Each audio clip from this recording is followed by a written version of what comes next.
Bien, pues, hola, ¿qué tal? Saludos a todos. Los saludamos desde el Departamento de Comunicación, de la carrera de Comunicación. Mi nombre es Samuel Martínez y junto con la doctora Julia Palacios Franco, académicos del Departamento de Comunicación, les damos la bienvenida a todas las personas que nos están siguiendo en esta actividad académica. Vamos a continuar en estas actividades que hemos desarrollado en la carrera de comunicación, invitando a diferentes tipos de especialistas que son expertos en diferentes áreas de la comunicación. Y bueno, por sugerencia y por planificación de la doctora Julia, desde hace tiempo habíamos platicado la posibilidad de que Francisco Serrano nos acompañara para dar una charla en torno a su experiencia en el mundo del entretenimiento y particularmente encabezando las operaciones del Auditorio Nacional y el Lunario. Y bueno, afortunadamente tuvimos la suerte de contar con un tiempito, robarle unos minutos para que nos acompañara.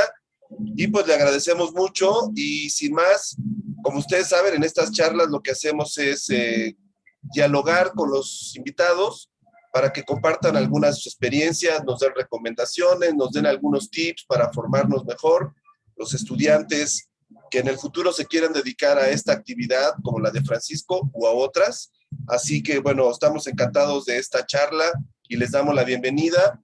Los dejo de inmediato con la doctora Julia Palacios para que ella les dé la bienvenida y nos presente a nuestro invitado de lujo. Muchas gracias, Julia. Muchas gracias a ti, Samuel Martínez. Y pues qué gusto poder tener, en verdad, robarle unos minutos de una agenda que ha sido muy complicada en los últimos tiempos, en la pandemia y la pospandemia, entrando casi un poco abruptamente a la normalidad. Al querido Francisco Serrano, quien es director operativo de Auditorio Nacional y Lunario, pero además un egresado de la carrera de comunicación, que para que estudiantes sepan que pues saliendo de esta carrera se pueden hacer muchas cosas, entre ellas una labor nada fácil que es ser el director operativo de Auditorio Nacional y Lunario. Francisco, gracias por estar aquí y bueno, pues entrando ya de lleno a la actividad. A ver, primero la actividad. ¿Qué hace un director operativo de Auditorio Nacional y de Lunario? Estos monstruos que además son recintos reconocidos a nivel mundial como top, sobre todo Auditorio Nacional. Sí, gracias, bienvenido. No, gracias en primer lugar, doctora Julia, por esta maravillosa presentación. Muchas gracias, Samuel, también por la invitación y por el espacio. Y es un gusto estar aquí, siempre regresar al alma mater, que es la Universidad Iberoamericana, de la cual me gradué en el año 91, hace algunos ayeres, nada más, ¿no? Pero bueno, ¿qué hace un director operativo de un espacio como el Auditorio Nacional o el Lunario? Es muy sencillo, muy, muy sencillo. Lo que hacemos, o sea, lo que está a mi cargo es desde el día 1 en el cual se solicita una fecha para poder programar un evento y vemos la programación, hasta el último día en el cual se entregan los recursos de las cuentas finales que generó ese evento específico en el auditorio o en el lunario. Todo ese proceso, incluyendo el día del evento, la operación del día del evento, la recepción del equipo, la apertura de las puertas, el revisar que todo el mundo esté en ese lugar diariamente cuando tiene que estar, todo eso es lo que hacemos en la dirección operativa del Auditorio Nacional. Revisar cuáles son las incidencias, revisar cuáles, por supuesto, todo esto, digo, es muy fácil, suena muy sencillo, pero lleva un buen rato y como decías, a ver, uno que estudia comunicación termina haciendo esto, pues deben decir, ¿por qué? No es lo que quiero, ¿no? Eso sí, nosotros trabajamos cuando la mayor parte de la gente se divierte y trabajamos precisamente para que la mayor parte de la gente se divierta. La visión que tenemos es que toda la persona que viene al auditorio y que viene al lunario venga con una expectativa y se vaya con una experiencia mucho mayor de lo que fue su expectativa. Entonces, esa es la premisa principal.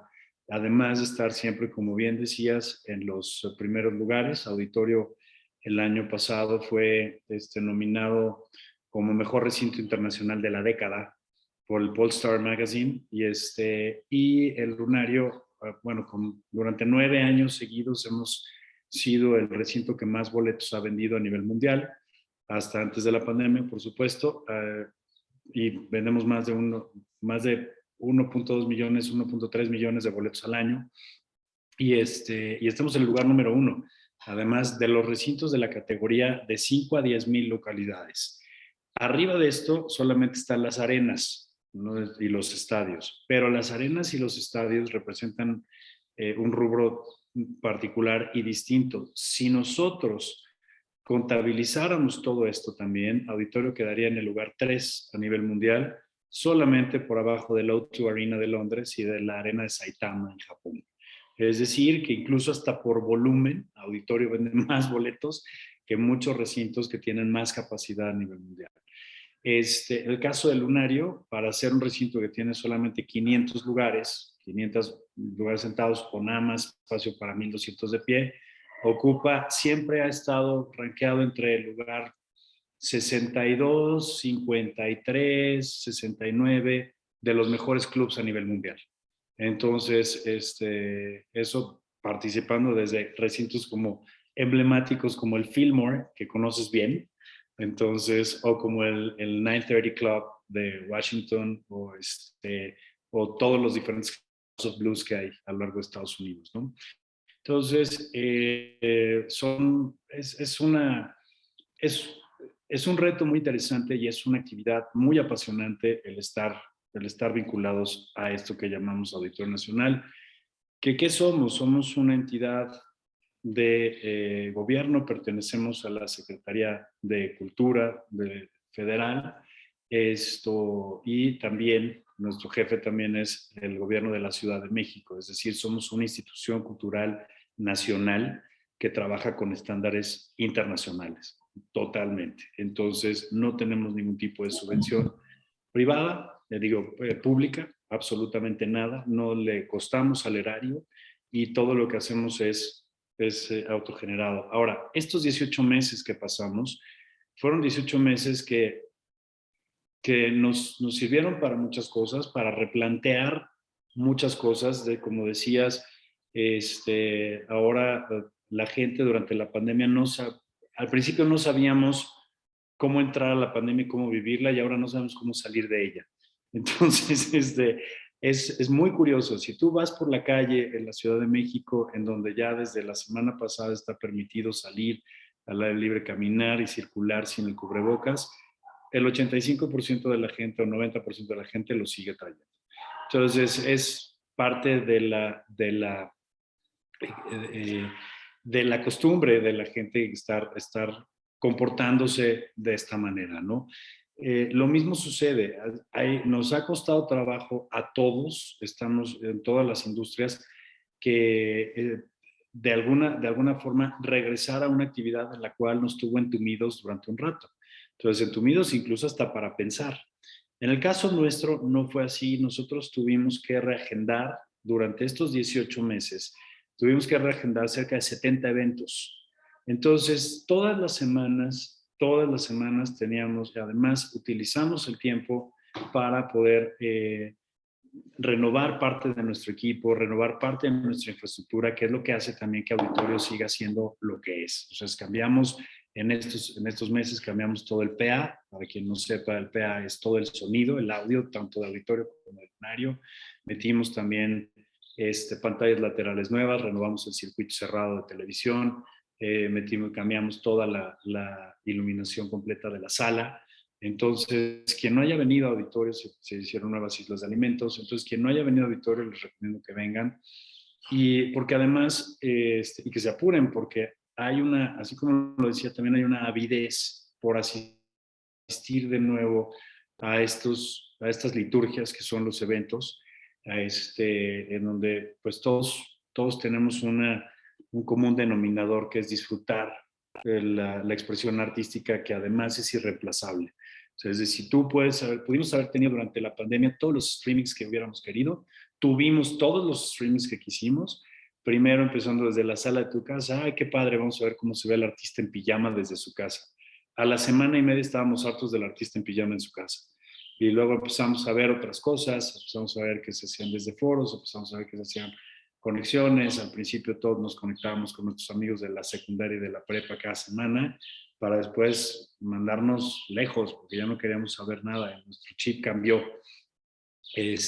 Pero pudimos ver muchísimos conciertos online, las plataformas se transformaron y yo sí creo que las artes escénicas, yo hablo conciertos de artes escénicas, todo lo que sucede arriba de un escenario, fuimos la primera industria que cerró definitivamente y fuimos la última que abrió. Ni siquiera los estadios. Los estadios de fútbol abrieron mucho tiempo antes, con protocolos, los estadios también de hockey sobre hielo, también las arenas, la NBA, todo el mundo abrió, los conciertos no. Yo sí creo que hubo no quiero sonar apocalíptico, pero sí creo que hubo una satanización, una especie de satanización del principio de la pandemia, decir que los lugares de mayor contagio eran los teatros. Todo el mundo coincidió en que los teatros eran los lugares de mayor contagio. Ni los aviones, ni el transporte público, ni las aglomeraciones, no, los teatros. Lo que cerramos, vamos a hacer los teatros, porque los teatros y los conciertos es donde más contagios va a haber. Es probable, o sea, no estoy diciendo que no, pero la manera en la cual se demonizó la congregación dentro de los recintos, hubieran sido abiertos o cerrados, fue muy, muy grande. Hay que recordar, bueno, en 2020, la primera banda que hizo un concierto masivo, lo hizo ante cerca de 10,000 personas, fue Love of Lesbian, una banda maravillosa, que además puedo decir que son buenos amigos míos, pero que siempre han estado muy adelante de todos. Hicieron un concierto en el Palau Sant Jordi, en el cual le pidieron a todo el mundo su prueba de vacuna y después dieron seguimiento a toda la gente a la que fue y solamente encontraron que 3 personas habían salido positivas a COVID. Hablo del año 2020 y entonces esto lo hicieron allá. Claro, ¿cómo cobraron la entrada? Cobraban la entrada y en el momento de cobrarte la entrada te decían, te vamos a cobrar también tu prueba de COVID. Entonces cobraban la prueba de COVID, tenías que ir un día antes, te la hacían, te daban el resultado, podías entrar. Esto antes de que toda la población estuviera vacunada, podías entrar. Si salías positivo, entonces te regresaban el dinero de la entrada y no te regresaban el dinero de la prueba. O sea, finalmente la prueba ya te la habían hecho. Pero las artes escénicas dentro de este esquema, dentro de este gran impasse en el que estuvimos, fueron definitivamente parte de la industria que más inventiva tuvo para poder rehacerse, para poder ser resiliente y para poder reinventarse. ¿Por qué? No teníamos ingresos. La gente que trabaja, el 90% de la gente que trabaja en esta industria trabaja por evento.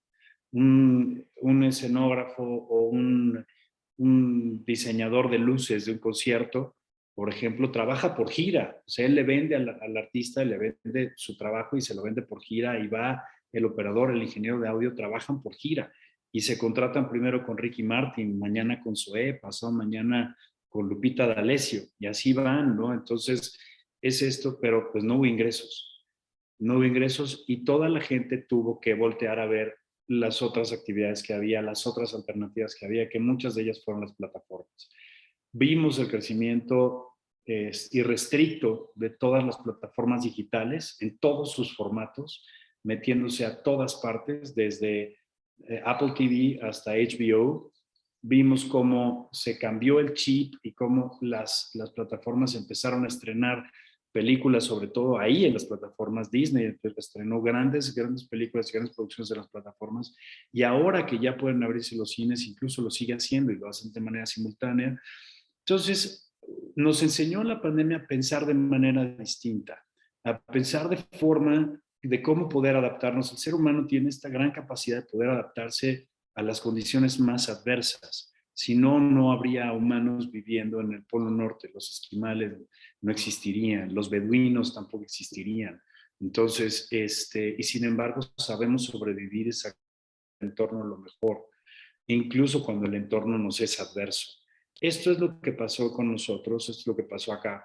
En nosotros no nos detuvimos un solo día, ni en Lunario, ni en Auditorio, y la gente estuvimos trabajando en ideas, cómo hacer las cosas, hicimos streamings, volteamos a la gente, volteamos al artista. El artista, me acuerdo mucho que había gente que decía, cuando vino a tocar, se hicieron dos streamings de rock en tu idioma, se hicieron aquí sobre el escenario del auditorio. Les dije, ¿por qué no volteamos todo?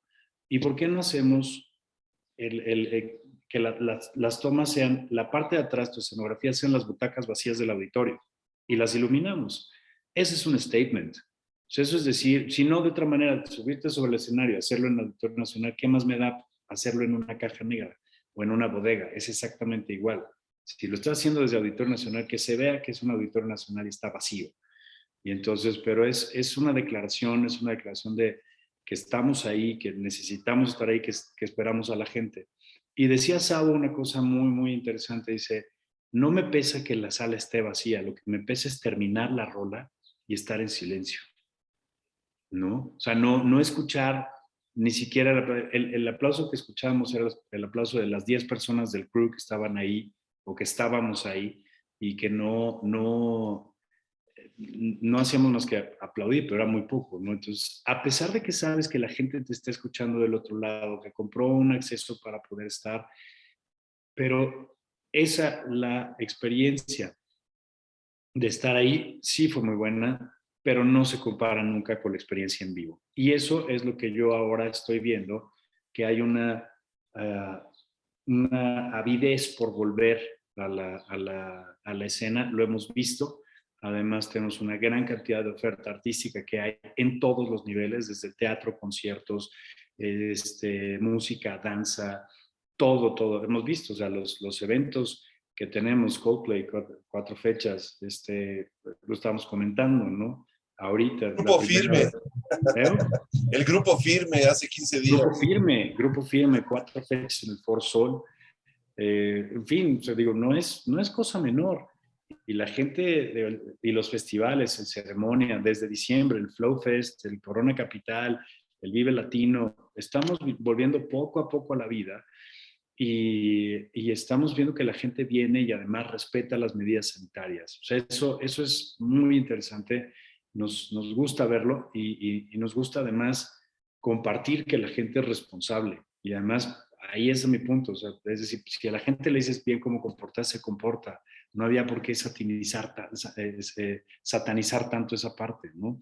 Entonces, ¿qué es lo que estamos viendo? Estamos viendo cómo en esta parte de regresar, imagínense lo que hemos tenido nosotros que hacer. Hemos tenido que Ringo Starr, lo teníamos para octubre del 2020, Ringo Starr iba a venir a tocar con 79 años, ahora va a venir a tocar con 82, aquí al Auditorio Nacional en octubre de este año. Incluso tenemos concierto, la gira de OV7, que la acabábamos de sacar a la venta, Montaner, Perales, los eventos de Alejandro Fernández. No hemos terminado de reprogramar todo lo que debemos. Entonces, además hay que pensar que muchos de estos artistas pues tienen otras giras, pero además son boletos que ya se vendieron. Entonces, tenemos que literalmente pagar esas fechas a toda la gente que compró sus boletos hace 2 años o más, 2 años y medio. En mi caso específico, yo compré mi boleto para Roger Waters 1 año antes, desde que salió a la venta en el Palacio de los Deportes. O sea, me van a llevar 2 años y medio que tengo mis boletos, a ver si no se borran. Pero hemos observado, sí, que hemos tenido y en general es entre un 15 y un 18% de inasistencia de gente que o perdió su boleto o se le olvidó el boleto. Qué interesante ese dato, Francisco. O sea, mucha gente que se pudo haber enfermado, que cambió de planes de vida, que tantas cosas que pasan en 2 años. Sí, y las estadísticas no mienten, ahí sí es. Sí lo vemos que sobre todo en los eventos reprogramados, en los nuevos no. O sea, es decir, ya en los nuevos que sacamos, no, ahí sí tenemos una inasistencia promedio de no llega al 2%. Entonces, de gente que por angas o mangas no llegó al evento, se le ponchó la llanta, se sintió mal de la panza, qué sé yo. algún ¿Ese es el imprevisto. promedio normal, dirías, Francisco? ¿El 2% Más o menos. más o menos? Digo, en escuelas más o menos de deserción andamos por el 30% en general. Todas las carreras, de cada 10, 2 o 3 salen a lo largo de 4 años, ¿no? En promedio, ¿no? Mira. Es interesante. No, aquí sí es un promedio en asistencia, un show de aproximadamente entre máximo 2.4% por evento.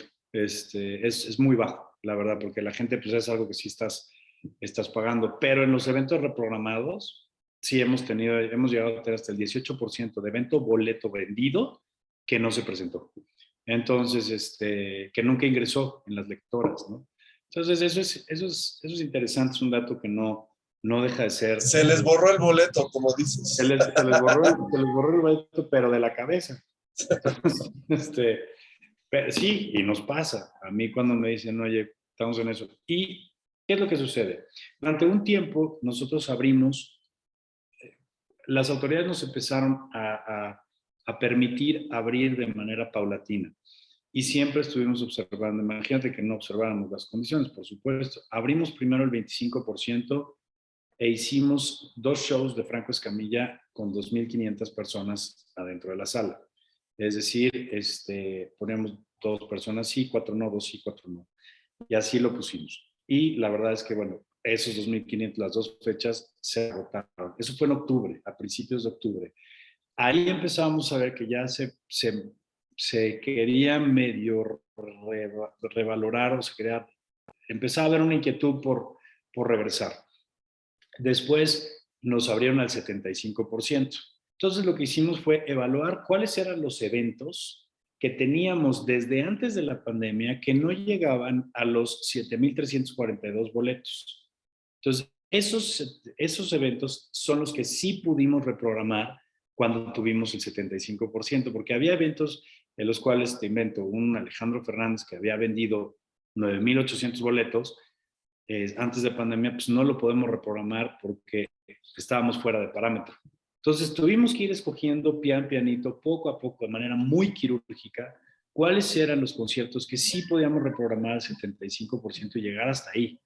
Y con ese 75% incluso hubo promotores y hubo empresarios que dijeron, ok, vamos a lanzarnos y lo hacemos así y nos lanzamos con el 75%. Ahora, hay que recordar que cuando tú haces una producción para un escenario como Auditorio Nacional, te cuesta lo mismo hacer una producción para 2,000 personas que para 10. El costo es el mismo. Entonces, si tú no estás pensando, o estás pensando en que además en tu P&L, en tu corrida financiera, estás pensando que cuentas con esos 2,500 boletos adicionales y ya no estás contando con ellos, pues entonces quiere decir que sí te va a pegar en tu costo de producción o que tu margen de utilidad evidentemente se va a reducir mucho. Entonces nosotros también ajustamos tarifas, ajustamos muchas cosas para poder hacer accesible a tanto al público como a los promotores la operatividad en auditorio y en lunario también. Y empezamos a trabajar hacia el 75. Dime. Ahorita que estás tocando este tema, me parece muy interesante si nos compartes lo que cuesta un boleto, porque muchas veces decimos que caros son los boletos y hay una serie de elementos y de partidas y de impuestos que están incluidos en ese boleto que no sabemos. Pues ese misterio, ¿por qué no nos lo develas? Claro. Para quien no lo sepa, ahí les va. Imaginemos que tenemos un boleto que nos cuesta 1,000 pesos. O sea, si nosotros en nuestra cabeza queremos ser empresarios, ahí les va. Hacemos una matemática muy directa y entonces decimos, a ver, si yo tengo 10,000 lugares, por 1,000 pesos en el Auditorio Nacional, nos da un total de ¿cuánto? De 10,000. A 1,000 pesos todo completo, o sea, digamos que los 10,000 boletos se vendrían, entonces, sí son 10 millones, ¿no? Si son 1,000 por 10,000, sí, son 10 millones. Ok, entonces, si hacemos las cuentas, decimos, oye, pues voy a meter un boleto promedio de 1,000 pesos por 10 millones de pesos. En una noche, pues me estoy haciendo millonario, ¿no? Ok, va. A esos 10 millones de pesos, aquí tengo la calculadora. Ahí está. A esos 10 millones de pesos hay que quitarle el 8% del impuesto sobre espectáculos públicos. Entonces, de ese 8% ya son 800,000 menos. Ese 8% es para tanto actividades culturales de gobierno como comerciales, ¿verdad, Francisco? Por ley, el 8%. Culturales, comerciales, teatro y deportivas. También. Todo lo que sea espectáculo público está grabado con el 8% en la ciudad. Es un impuesto de carácter ¿local? Nacional, pero de aplicación local. O sea, es decir, aquí en México es 8%, en Guadalajara, en Jalisco puede ser del 10%, hay algunos... Cada estado lo... 7%. Cada estado lo aplica de manera... ¿Y cuál es el estado más caro que tú sepas, donde cuesta más caro? Creo que Veracruz. Veracruz creo que andaba sobre el 11%. Órale. Entonces, pues, muchísimo. El 11% en impuestos se lo lleva. A esos 10 millones, quítale además el 6% de sociedad de autores y compositores. Entonces, de tu boleto de 1,000 pesos, de ese boleto de 1,000 pesos, ya le quitaste 80 pesos, o sea, ya te quitaron 80 pesos del 8% del ISEP. Luego, te quitaron 60 pesos de sociedad de autores y compositores, que es el 6%. Entonces, ahí ya llevas 140 pesos menos. ¿Sí? O sea, ahí ya llevamos 860 que un boleto de 140 pesos, uno dijera, bueno, es más caro que el cine o es tan caro como una sala VIP. Y solo en 2 impuestos, ¿no? Es increíble eso. Exacto. Oye, ¿y ese 6% de compositores es solo en el caso de la música? Me imagino también en el teatro, donde hay derechos de autor, o cómo aplica o es solo donde hay conciertos en vivo. Es cuando hay música en vivo, cuando sobre todo es a sociedad de autores y compositores. Para cuando es teatro, aplica su género. Es otro tipo de tabuladores también. Entonces, sí, pero el impuesto aplica igual, el ISEP aplica igual. Perfecto. Luego, a eso le tienes que quitar, ya tus 140 pesos, dices, bueno, pues ya, por lo menos ya ahí me voy. No, a eso le tienes que quitar la parte proporcional que corresponda a los honorarios del artista. Entonces, bueno, pues al artista le tienes que pagar, ¿no? Entonces, pues por lo menos el artista ya te lleva, pum, te truena ahí una parte. Luego, perdón. ¿El artista cobra por adelantado? ¿Tiene una el artista cobra fija por adelantado. Dice, normalmente yo cobro tanto. El artista cobra el 50%, el artista lo cobra a la firma del contrato. Y el otro 50% normalmente lo cobra antes de subirse al escenario, ¿no? Entonces, pues tienes que erogar y tienes que tener un financiamiento fuerte para poder este tipo de cargas financieras, que son muy grandes, ¿no? Después, si el artista es un artista extranjero, entonces tienes que cubrir el 25% del ISR por la actividad aquí en México. Entonces, de lo que paga el artista, de lo que le pagas, si el artista te salió, vamos a poner un caso, $10,000, le tendrías que estar pagando $12,500 al artista porque la carga financiera, la carga impositiva la llevas tú. El artista te va a decir, yo te cobro $10,000, pero los impuestos los pagas tú. A mí no me vengas, son impuestos locales en tu país. A mí no me vengas con esa vaina. No, es que hay doble tributación. No. Los impuestos los pagas tú. A nombre mío los pagas tú. Entonces lo tienes que pagar.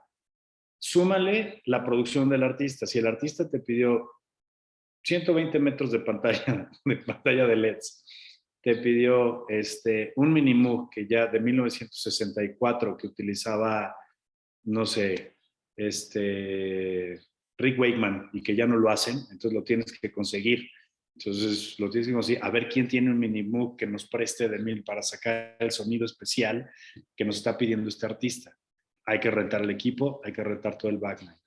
Que nos está pidiendo también una batería Tama con 75 tambores y 14 platillos Siljan, porque los hay, o sea, sí los hay, y todo eso te cuesta, y tú como empresario lo tienes que poner. a eso le tienes que quitar también el costo del venue. ¿Cuánto cuesta Auditorio Nacional? ¿Cuánto cuesta el Lunario? ¿Cuánto cuesta el Indie Rocks? ¿Cuánto cuesta la Sala Nezahualcóyotl? ¿Cuánto cuesta? Entonces, a eso súmale también. A tu boleto, entonces tus 1,000 pesos se van haciendo así, así, así, así, así. Y a eso todavía le tienes que sumar también el hospedaje del artista, si es que es internacional, que todo es en dólares, los aviones del artista, que también son en dólares, y dependiendo de dónde vengan, y por último, la promoción. ¿Cuánto vas a gastar en publicidad? ¿No? Ahora, pues ya sabes, pues tú puedes tener 1,5 millones de followers en Twitter o 2 millones de followers en Instagram, y tú crees que poniendo un post vas a llegarle a toda tu comunidad. No es verdad. Los algoritmos no te dejan llegarle a todos tus seguidores. Los algoritmos solamente van a dejarte llegar a todos tus seguidores cuando pagues una campaña. Claro. Y entonces, esa campaña te va a permitir y además te va a decir, sí, mira, pero además no solamente le va a llegar a tus seguidores, le vas a llegar a todos los seguidores de Samuel, a los de Julia, a los de Pablo, a los de Viviano, Manuel, a todo el mundo.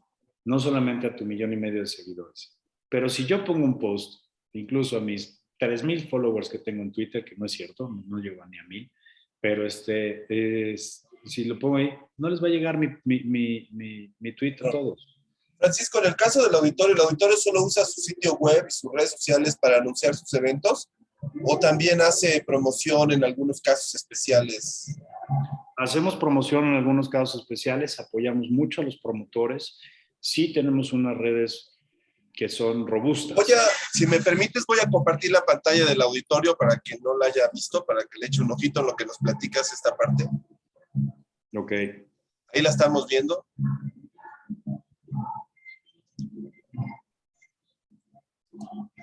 Yo quisiera preguntarte, Francisco, Dime.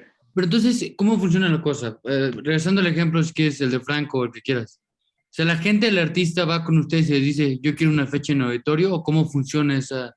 El empresario o el artista, cualquiera de El los dos. empresario llega con ustedes y les dice, quiero una fecha y Sí. ya. Ahora, no es tan... nosotros sí llevamos una estadística muy precisa de cuál es el historial de cada uno. Desde 1991, que se abrió el Auditorio Nacional, a la fecha llevamos una estadística muy precisa y muy clara. Tenemos los datos, tú pregúntame cuántas veces ha presentado Manaki, te puedo decir, o cuál es el evento más extraño que ha habido, también te puedo decir. Pero tenemos una estadística muy clara, muy precisa para saber cuál ha sido el comportamiento de cada uno de los eventos. Hay eventos que son muy buenos, hay algunos eventos que quieren volver a estar también en Auditorio Nacional, pero quizá no son eventos directamente para Auditorio, que han estado 2 o 3 veces y cuya taquilla potencial nos revela que tienen un 62% de venta en promedio. Entonces, pues bueno, vas a tener un 40% de merma segura, por lo menos, porque si en 3 ocasiones este espectáculo que se ha presentado ha tenido nada más un 62% de venta, pues ¿cuáles son las posibilidades de que pueda subir? Realmente son pocas. Entonces, o al revés, o sea, hay algunos eventos que hemos tenido, nos sucede mucho también, algunos eventos que hemos tenido hace 3 años, 4 años, que hemos tenido espectáculos que venden 2 o 3 funciones totalmente agotadas y que de repente se reprograman y no apenas lograron vender una fecha. Hay temporalidades, las tenemos muy claras, sabemos cuándo y sugerimos a los empresarios decirle, oye, mira, tal persona acaba o estuvo recientemente en auditorio, estuvo en Lunario, entonces conviene dejar descansar también, conviene dejar que el público pueda ver otra cosa. Y otra cosa también muy importante es ver cómo programamos. Si nosotros programamos, te invento, hoy y mañana banda MS, pues no le voy a programar banda El Recodo viernes y sábado, porque en vez de tener 4 buenos eventos, voy a tener 4 eventos a la mitad y los vamos a canibalizar, porque el público es el mismo. El mercado es el mismo, nada más las opciones son más grandes, las opciones son mayores, es decir, las opciones artísticas son mucho más amplias. Esto es lo que estamos viendo ahorita, que nos está compartiendo Samuel, es el recorrido. Aquí podemos ver, por cierto, ahí se ve a mano derecha e izquierda del escenario, se ven las flautas del órgano. El órgano monumental del Auditorio Nacional tiene más de 15,000 flautas y es el séptimo órgano más grande del mundo. Es el más grande de América Latina. Y por supuesto es funcional. El último evento que hicimos con el órgano fue la musicalización de la película. Lo hizo el Festival Bestia y hizo John Zorn, musicalizó con el órgano monumental del Auditorio Nacional la película del gabinete del Dr. Caligari. Y Sí, fue muy promocionado, ¿no? Porque era como un acontecimiento. Era un acontecimiento maravilloso y además alguien de una tendencia musical totalmente contemporánea, cero mainstream, hiciera algo similar así en un recinto como el nuestro, ¿no?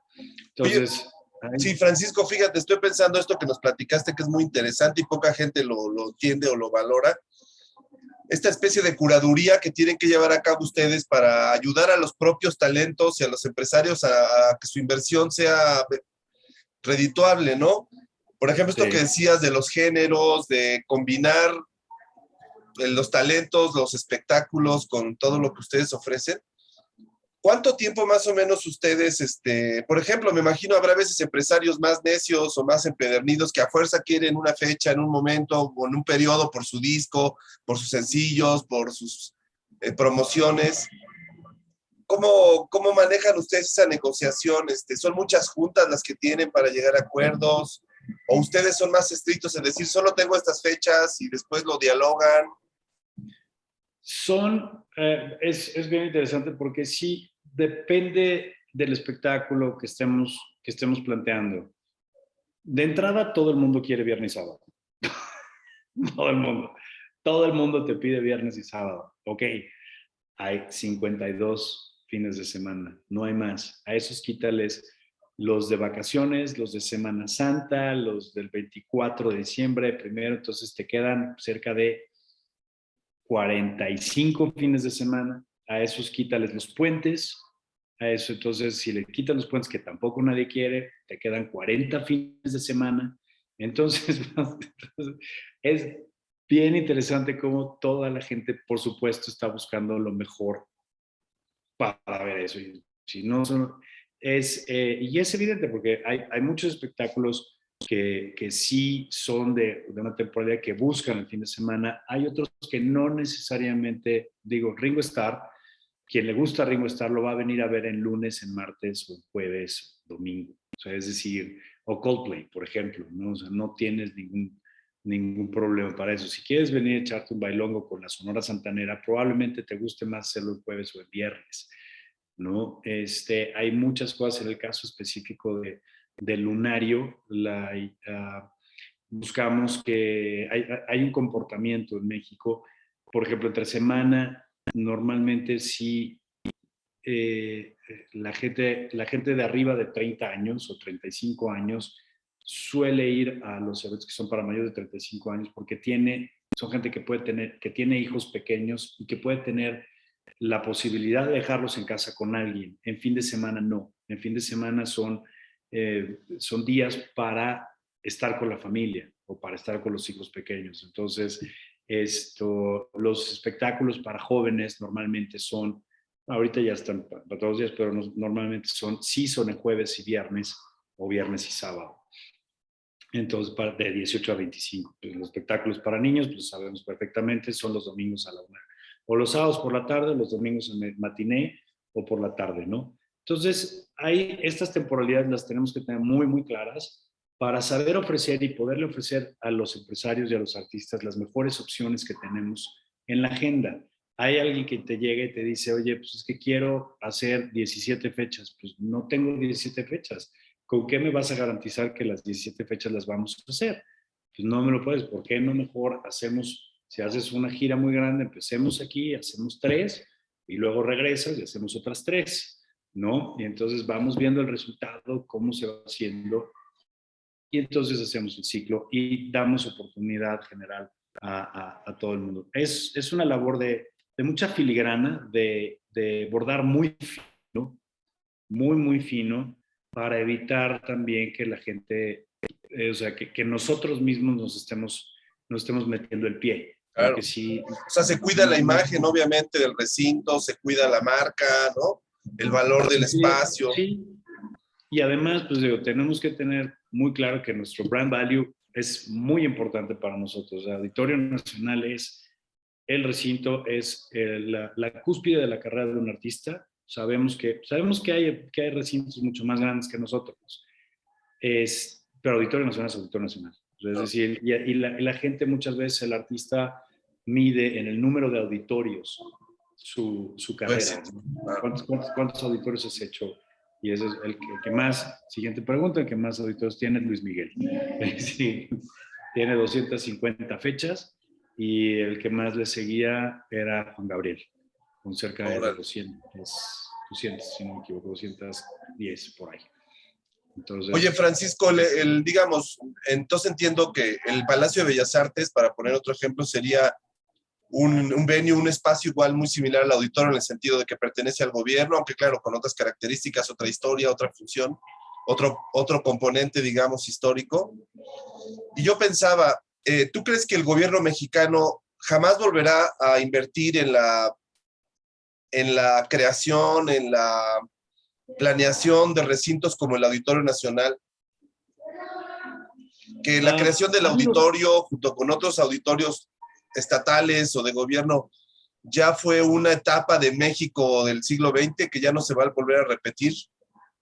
No, yo creo que sí, Samuel, pero ¿sabes qué es lo que sucede? También hay que observar que las características que hacen único también Auditorio Nacional no solamente su tamaño, su capacidad, sino también su ubicación geográfica.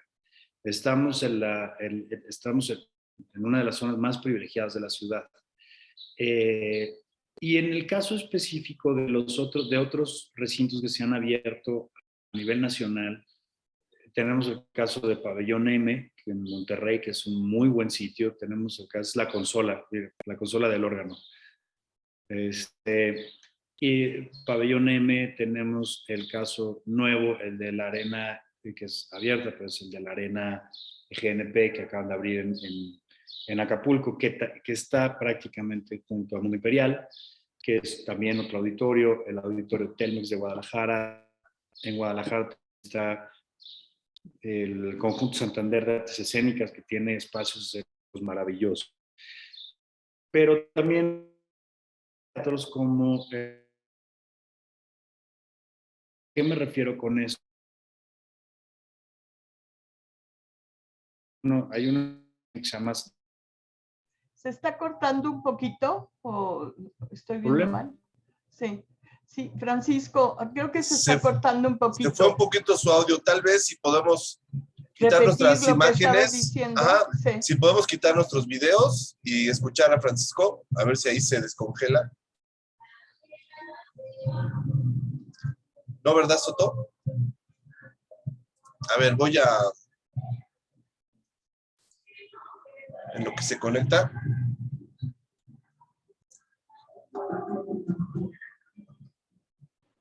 Mil gracias, perdón. No pasa nada. Sí, se congeló tu imagen de repente, pero todo bien. Vamos a... te quedaste, nos estabas platicando ahorita al final. Ajá.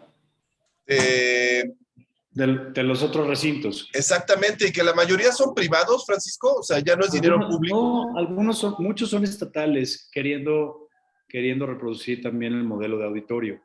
Pero se enfrentan a una serie de problemas, como por ejemplo lo que decía es, no sabemos si la cantidad de mercado que existe sea la suficiente como para poder satisfacer la demanda que te exige un lugar de estos.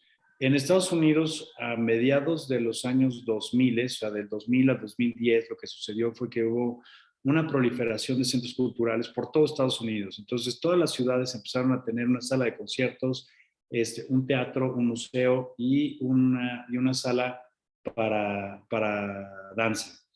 Entonces, pero tener eso implica una serie de costos de mantenimiento diario. Entonces, también eso implica, si quieres tener una compañía de danza local, pues tienes que... Sí, como una orquesta filarmónica, ¿no? Que muchas ciudades no aguantan la inversión de... Exacto. Y no solamente es mantener la orquesta filarmónica y mantener y pagarle sueldo a los músicos. No es solo eso, sino que en el mercado hay la suficiente hambre para el consumo de espectáculos artísticos de esta naturaleza o no. Entonces empezaron a crear una serie de monstruos y elefantes blancos por todo Estados Unidos que se quedaron inoperantes y entonces los empezaron a dar en comodato, los empezaron a dar a corporaciones y el naming, por ejemplo. Entonces, por eso empezó a llamarse el HP Pavilion.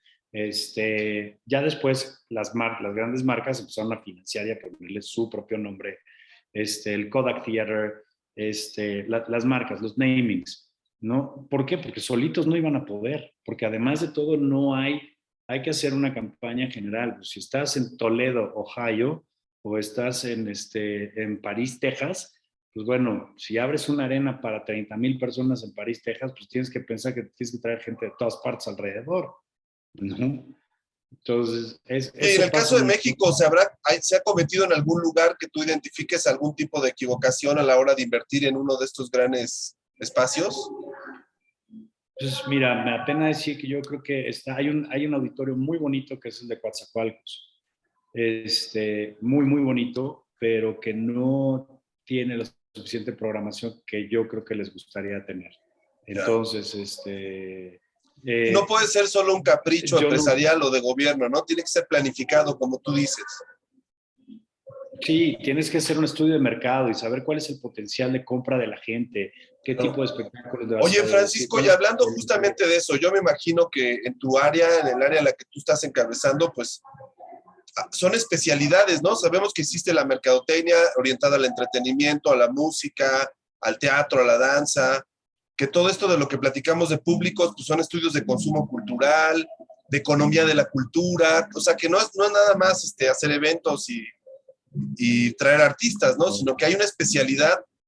¿Cómo estamos en México en esa materia? Sabemos que hay buenos gestores de la cultura y que históricamente somos un país con una tradición artística, escénica, musical muy grande, pero ¿cómo estamos en el terreno especializado, así de la mercadotecnia, de las artes, estos terrenos tan específicos? Yo creo que estamos bien y vamos para mejor. Ahora, hay muchos modelos de gobernanza cultural a nivel mundial de los cuales tenemos que echar mano y observar. Hay una red de recintos que se llama Europe Halls, que es en toda Europa. Entre ellos se hablan, platican y intercambian talento, intercambian experiencias. Hay una serie de organismos que se dedican sobre todo a tener muy clara cuál es la misión y la visión de los recintos y de las instituciones culturales, pero la parte ya va muy de la mano también la parte cultural con la parte mercadológica y la parte financiera.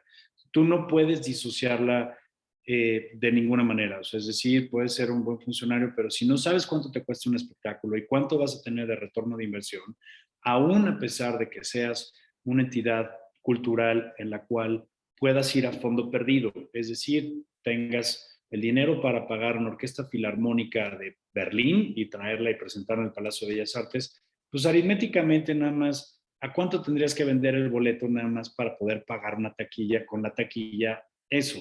No, hay muchas otras formas, está desde los sponsors, la parte del financiamiento cultural, la parte de las giras. Entonces tienes que saber cuánto te va a costar y saber cuánto vas a tener de retorno de inversión. Si no incluso en el más cultural de todos los espectáculos, o sea de danza contemporánea, sea de circo, sea de teatro comercial, y lo tienes que hacer un presupuesto que te permita saber dónde estás parado. Yo creo que se está empezando, el gremio artístico está siendo mucho más consciente de que tiene que abordar estos temas financieros, y la gente de finanzas se está acercando también más al gremio artístico y el empresariado que a veces estaba desconectado. ¿Es esto? ¿Ahí estoy? Sí, ahí está, se escucha. Ahí tantito nada más al final. Sí, se escuchó bien. Oye, Francisco, ¿y cuál es tu opinión? Mira, nosotros acá en la carrera de comunicación de la cual tú eres egresado, sabes que es una carrera emblemática.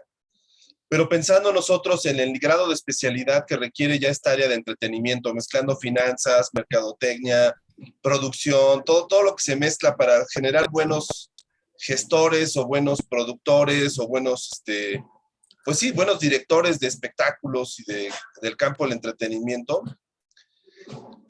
¿Cómo ves tú la posibilidad? ¿Tú crees que nos hace falta, por ejemplo, aquí en la Ibero, crear una carrera donde podamos juntar entretenimiento? ¿Ahí nos escuchas, Francisco? Los estoy perdiendo un poco. Sí, es mi red, se me hace. Por eso apagué mi cámara. Sí, no te preocupes. Pero a ver, ahí nos escuchas. Sí, te quería preguntar, ¿cuál es tu punto de vista, tú que conoces la Ibero como egresado?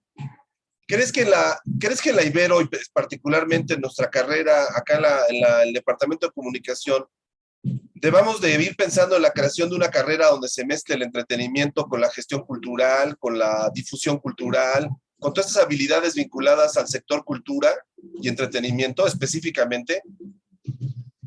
Yo creo que sería muy enriquecedor, de verdad, Samuel, sí, hacerlo así y sobre todo mostrar, no solamente para prepararnos para cómo se maneja la cultura en México, sino para saber cómo son los diferentes modelos culturales que prevalecen en el mundo. Prácticamente, te puedo decir, en Estados Unidos prácticamente toda la cultura es privada.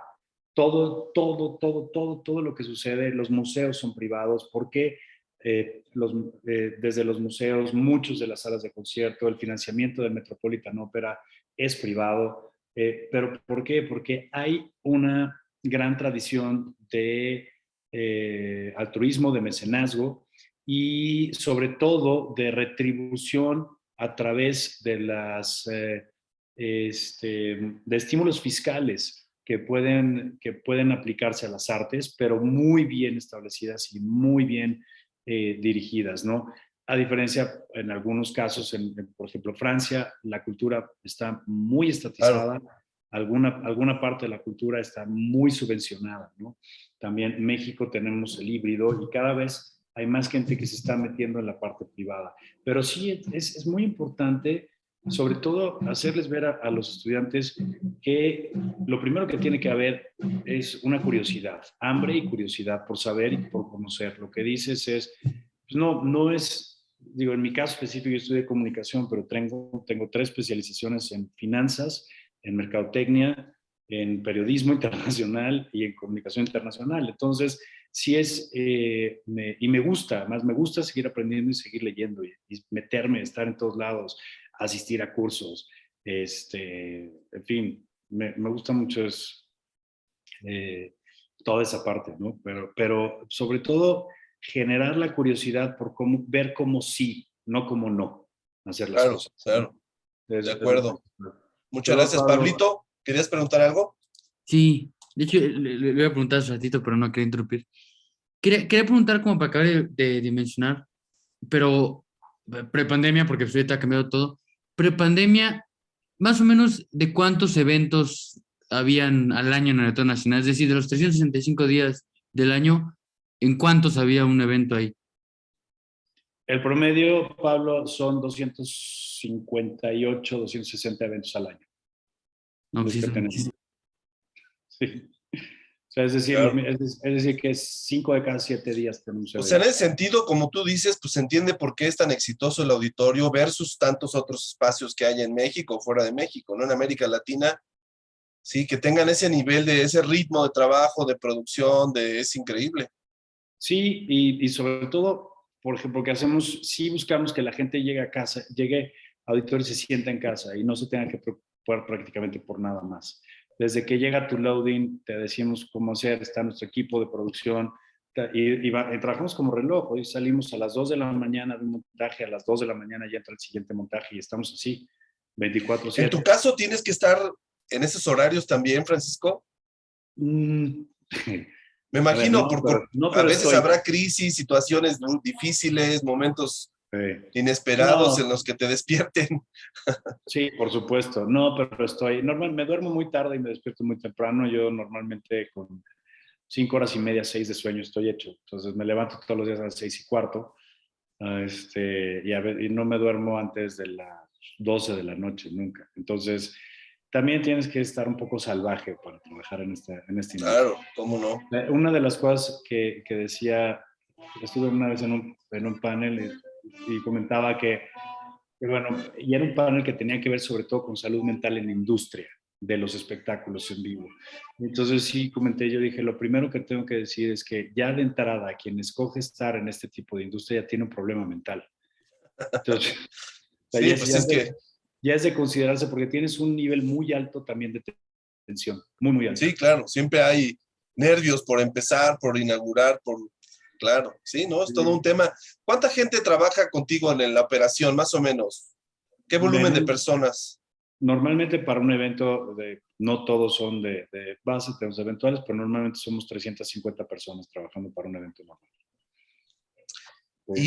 Y Francisco, y en las áreas de comunicación, para ir terminando, en las áreas, gente de comunicación que colabore en actividades en el auditorio, ¿cómo en qué roles o en qué puestos o en qué áreas es más propicio a alguien de comunicación? Bueno, sobre todo, por ejemplo, en el área de depende también de la especialización de la comunicación. Si va a ser comunicación corporativa, puede ser, si va a ser producción también, producción de radio, funciona muy bien. Si va a ser producción de entretenimiento, aquí hay alguien que dice, Manuel Luna, por ejemplo, soy estudiante de dirección de empresas de entretenimiento de la NAWAC. Ahorita le pasamos los datos. Pero si estás haciendo dirección de entretenimiento, pues, y marketing, si lo vas a hacer, periodismo te puede funcionar también para generar campañas, para generar mensajes, para lograr hacer una campaña para los artistas. En el entretenimiento mucho es marketing, el entretenimiento mucho es marketing. Y mucho también es finanzas. O sea, esa es la parte que más que nada casi nadie ve. O sea, sí, creo que lo has comentado varias veces y creo que ahí tenemos un tema, ¿no? Para profundizar, porque sí, efectivamente, en ese rubro estamos muy lejos.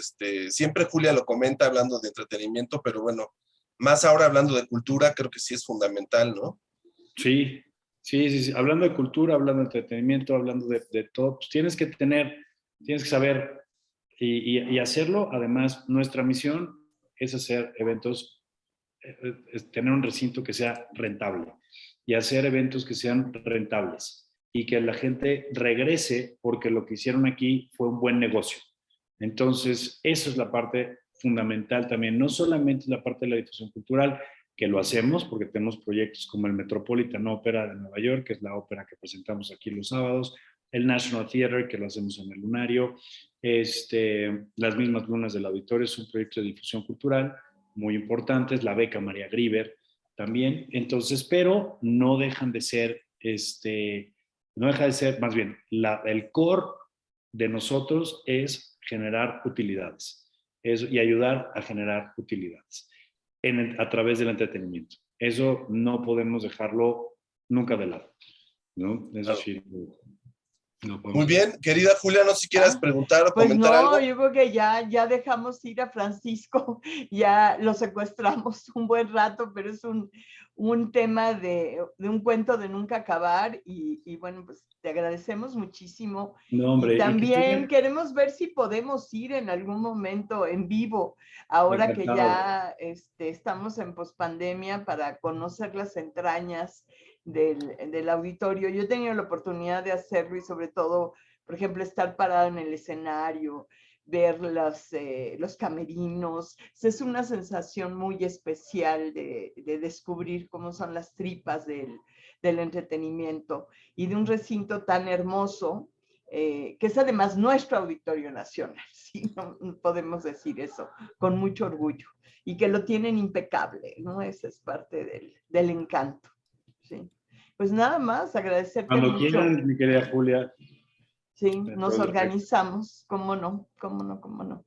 Ya, pues yo creo que sí, muchas gracias. Y aquí están los datos de Francisco Serrano. Y pues ya, muchas gracias, mucho éxito en toda la reprogramación. Sí, no, y los nuevos. Están más los reprogramados, sí. los que se están sumando y los que ya llegaron, que quieren también fechas y quieren todo su fin de semana. Claro, se están formados en la cola. Sí. Oye, Francisco, perdón, nada más escucha en el fondo música y demás. ¿Quién está haciendo su ensayo o es sorpresa? No, hoy ¿No? No es acá más bien, Julia, acá el día sé que lo tengo acá o es atrás, la aquí más explanada. bien, sí, Sí. tal vez, yo creo que es esta Aquí música. normalmente tengo Sí. aquí junto a mi ventana a la Escuela Nacional de Danza Folclórica y Ajá, se oye ajá. muchos eventos, pero hoy no, hoy están... Ok, bueno, perfecto. Pues muchas gracias, de verdad, nos vemos pronto. Sí, un gustazo. Gracias, Julia. Gracias, Gran Francisco. gusto. Maravilloso, ¿eh? Muchas gracias por compartir. Gracias, abrazos, muchas No, gracias. Hasta gracias a luego. ustedes. Buena tarde a Buenas todos. tardes. Saludos.